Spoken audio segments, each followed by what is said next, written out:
샬롬, 류 선생의 구속사 천국열차.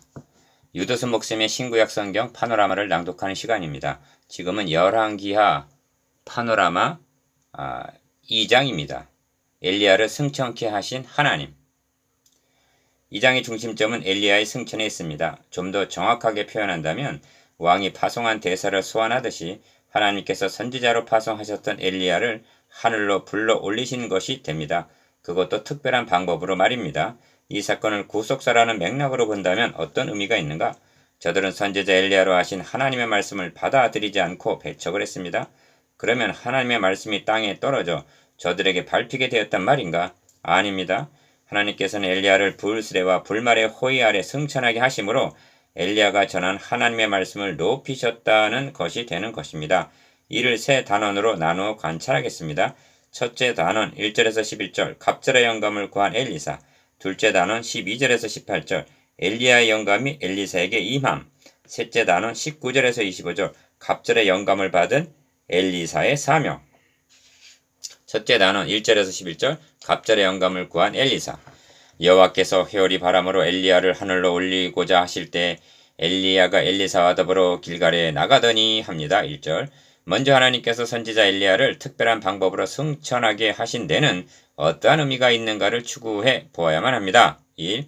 첫째는 예수 그리스도의 승천에 대한 예표로 주어졌다 할 수가 있습니다. 구약시대에 기름 부음을 받은 세 부류의 직분이 있었는데 제사장과 왕과 선지자입니다.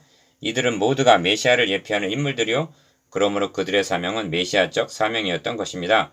그런 중에도 대표성이 있는데 대제사장 중에서는 아론이 메시아를 예표한 대표자요.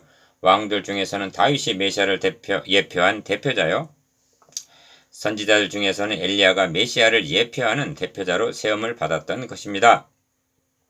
선지자의 생도 50인이 멀리 서서 바라보고 있는 가운데 승천하는 광경은 그리스도께서 제자들이 바라보는 가운데 승천하시는 장면 사도행전 1장 7절을 연상하게 합니다. 2.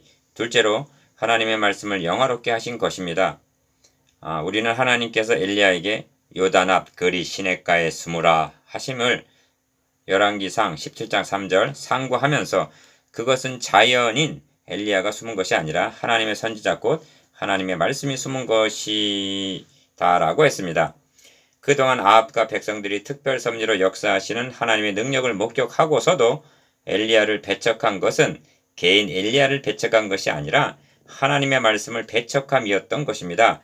동일한 맥락으로 해서 불수레와 불말들을 보내셔서 엘리야를 영광 중에 승천하게 하심은 그들이 배척한 하나님의 말씀을 영화롭게 하신 것이라고 보아야만 합니다.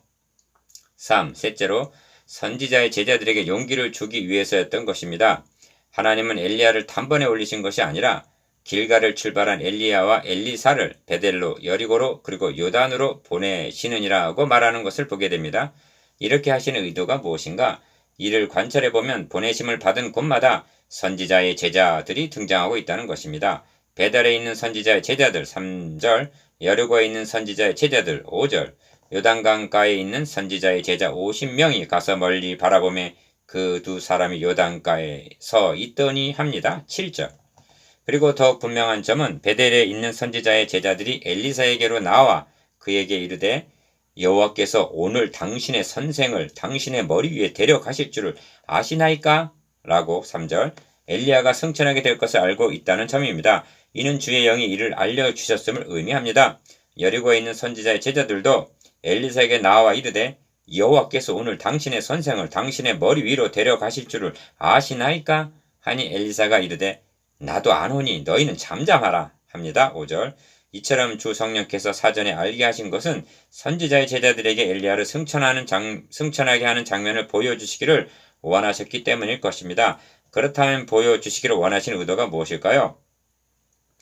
야곱의 기사가 이 점에 빛을 비춰준다 하겠습니다. 야곱은 죽은 줄로 알고 있던 요셉이 살아있다는 말과 애굽의 총리가 되었다는 말을 듣고 믿지 못하여 어리둥절하다가 요셉이 자기를 태우려고 보낸 수레를 보고서야 기운이 소생한지라 합니다. 창세기 45장 27절. 바로 이것입니다. 엘리사는 물론 이들 선지자의 제자들이 엘리야가 불수레와 불말들에 호위되어 승천하는 것을 목격하면서 얼마나 큰 위로와 용기를 얻었겠습니까? 기운이 소생했을 것이 분명합니다. 그리고 담대함을 가지고 하나님의 말씀을 선포하게 되었을 것입니다. 본문에는 또 하나 주목할 말씀이 있는데 그것은 엘리야가 엘리사에게 이르되 청하건대 너는 여기 머물라 여호와께서 나를 베델로 보내시느니라 하는 여기 머물라는 말입니다. 3번이나 2절, 4절, 6절 반복적으로 강조되어 있습니다. 그런데 엘리사는 그때마다 여호와께서 살아계심과 당신의 영혼이 살아있음을 두고 맹세하노니 내가 당신을 떠나지 아니하겠나이다 라고 말합니다. 2절, 4절, 6절. 엘리야의 말은 역설적으로 떠나지 말라는 뜻이 됩니다. 주님은 사도와 함께 모이사 그들에게 분부하여 이르시되 예루살렘을 떠나지 말고 내게서 들은 바 아버지께서 약속하신 것을 기다리라 하십니다. 사도행전 1장 4절. 엘리야는 엘리사에게 나를 너에게서 데려감을 당하기 전에 내가 너에게 어떻게 할지를 구하라고 말합니다. 엘리사가 이르되 당신의 성령이 하시는 역사가 갑절이나 내게 있게 하소서 하자 9절. 엘리야는 나를 너에게서 데려가시는 것을 너가 보면 그 일이 너에게 이루어지려니와 그렇지 아니하면 이루어지지 아니하리라 합니다. 10절. 무슨 뜻인가? 자신이 떠나가면 성령이 너에게 임할 것이요 떠나가지 않으면 성령이 임하지 않을 것이라는 뜻입니다. 주님은 그러나 내가 너희에게 실상을 말하노니 내가 떠나가는 것이 너희에게 유익이라 내가 떠나가지 아니하면 보혜사가 너에게로 오시지 아니할 것이요 가면 내가 그를 너에게로 보내리니 하십니다. 요한복음 16장 7절. 두 사람이 길을 가며 말하더니 불수레와 불말들이 두 사람을 갈라놓고 엘리야가 회오리바람으로 하늘로 올라가더라 합니다. 11절. 둘째 단원 12절에서 18절 엘리야의 영감이 엘리사에게 임함. 엘리사가 엘리야의 승천하는 것을 보고 내 아버지여 내 아버지여 이스라엘의 병과 그 마병이여 라고 12절 소리를 질렀다고 합니다. 무슨 뜻인가? 우리를 두고 가시면 어찌합니까? 하는 그런 뜻입니다. 주님의 제자들도 그랬던 것입니다. 말씀 엘리야가 승천하고 나면 그들은 그와 같이 버려둠을 당하게 될 것입니다. 엘리야는 승천하면서 무엇을 주고 갔는가? 엘리야의 몸에서 떨어진 겉옷을 주워 가지고 돌아와 요단 언덕에 서서 13절 겉옷을 떨어뜨려 주고 갔다 합니다. 엘리야의 몸에서 떨어진 그의 겉옷을 가지고 물을 치며 이르되 엘리야의 하나님 여호와는 어디 계시나이까? 하고 그도 물을 치매 물이 이리저리 갈라지고 엘리사가 건너니라 14절 엘리야가 행함과 동일하게 요단강이 갈라졌다는 것입니다. 이는 엘리야와 함께 하셨던 성령이 엘리사에게 임하셨다는 증거인 것입니다. 주님은 말씀하십니다. 내가 진실로 진실로 너에게 이르노니 나를 믿는 자는 내가 하는 일을 그도 할 것이요 또한 그보다 큰 일도 하리니 이는 내가 아버지께로 감이라. 요한복음 14장 12절. 또 말씀하시기를 내가 너희를 고아와 같이 내버려 두지 아니하고 너희에게로 오리라 하십니다. 요한복음 14장 18절. 주님께서 승천하시면서 보내주신 성령이 불의 혀같이 임하셨습니다. 그러나 성령은 불이 아니라 영이십니다. 그 영이 엘리야 때는 엘리야의 몸에서 떨어진 겉옷으로 나타나고 오순절에는 불의 혀 같은 표상을 통하여 임하심을 나타내 보여주신 것뿐입니다. 여리고에 있는 선지자의 제자들이 요단강이 갈라지는 것으로 보며 말하기를 갈라지는 것을 보며 말하기를 엘리야의 성령이 하시는 역사가 엘리사 위에 머물렀다 하고 가서 그에게로 나아가 땅에 엎드려 그에게 경배했다고 말씀합니다. 엘리사가 아닙니다. 베드로가 아닙니다. 그들과 함께 하시는 성령입니다. 엘리사는 소두 결의로 밭을 갈던 농부요. 베드로는 갈릴리에서 고기 잡던 어부였습니다. 이제부터는 엘리야의 하나님이 아니라 엘리사의 하나님이 되신 것입니다. 참고 신명기 31장 3절. 그것은 겉옷에 신통력이 있었던 것이 아닙니다. 엘리야와 함께 하셨던 영이 엘리사에게 임하사 함께 하셨기 때문이요. 이제부터는 엘리야의 입에 두셨던 하나님의 말씀이 엘리사의 입에 있게 된 것입니다. 여러분에게도 주님께서 승천하시면서 보내주신 성령이 갑절이나 임하였음을 확신하게 되기를 기원합니다. 셋째 단원 19절에서 25절. 갑절의 영을 받은 엘리사의 사명.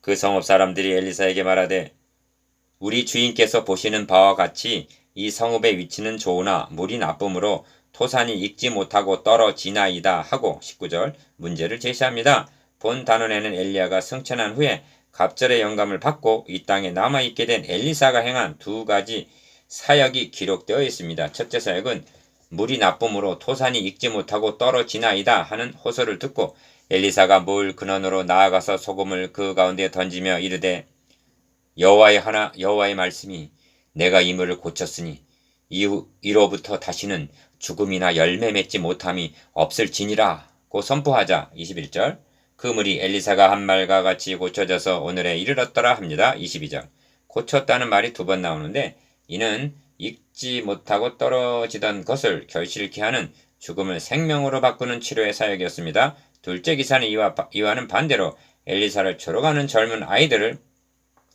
여호와의 이름으로 저주하며 고스풀에서 암곰 둘이 나와서 아이들 중에 42명을 찢었더라 합니다. 24절 이는 심판 사역입니다. 갑절의 영을 받고 여호와의 말씀을 대언해야 하는 주의 종의 사역에는 구원과 심판이라는 양면성이 있는 것입니다. 승천하시기 전 주님은 제자들에게 말씀하십니다. 아버지께서 나를 보내신 것 같이 나도 너희를 보내노라. 너희가 누구의 죄든지 사하면 사하여질 것이요 누구의 죄든지 그대로 두면 그대로 있으리라. 요한복음 20장 21절 23절 복음 전도자는 이 두 가지를 함께 가지고 나가서 함께 전해주어야만 합니다. 종들에게는 취사 선택할 권한이 없는 것입니다. 이 구원의 복음을 받으면 생명이요 배척하면 죽음입니다. 이것이 갑절의 영을 받은 엘리사의 사명입니다.